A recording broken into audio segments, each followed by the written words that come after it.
WISA TV presents in 3, 2, 1. Dateline Schools with your host, Terry Harrington. All this week on Dateline Schools, we've been visiting the Harrison Center, learning about the WIA program as we're talking with the lead facilitator here in St. Clair County, Lindsay Sheckler. And Lindsay, what are some of the biggest issues you notice that the kids are dealing with that you have the privilege of working with? Yeah, our students have a lot of issues outside of school.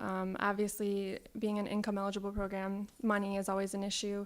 Our students tend to move around a lot, so that stability of housing, basic needs, transportation always seems to be an issue for a lot of different things for them, as well as being behind in credits or low math or reading, their academic skills, knowing where to get those resources that they need, being linked to different services.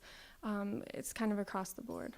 It kind of gives us a picture, too, of why students struggle in school sometimes. Absolutely. They have so much more on their mind, than math or reading when they're trying to figure out where they're going to stay or how they're going to eat or, those sorts of things. What are some of your success stories that you've had over the years that you've been working as a WIA facilitator?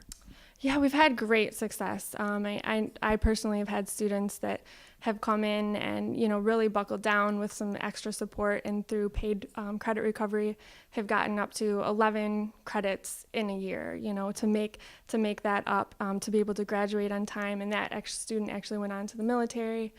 We've had students go on to get great scholarships, great employment opportunities. I have a student right now who's working as a loan inspector, and he's making great money and doing great things. And when I first had him, he wasn't even sure he was going to graduate. So we do a lot of just that push to help them to stay in school, convincing them that they can do it, and then also showing them the different opportunities that they do have after. Got to be pretty gratifying when you see them walk across the stage and get that diploma. It is. It's and they get very excited and they're very thankful to WIA. We get letters and cards and all that. So how can parents or students find out more about the program and what's available to them?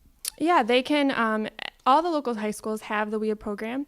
If you go to your main office or even your counselors, they should be able to direct you to the WIA office. And then if you just see your WIA facilitator, and they can talk to you about the program and whether or not you might be eligible. For Dateline Schools, I'm Terry Harrington. Dateline Schools is a production of St. Clair County WISA.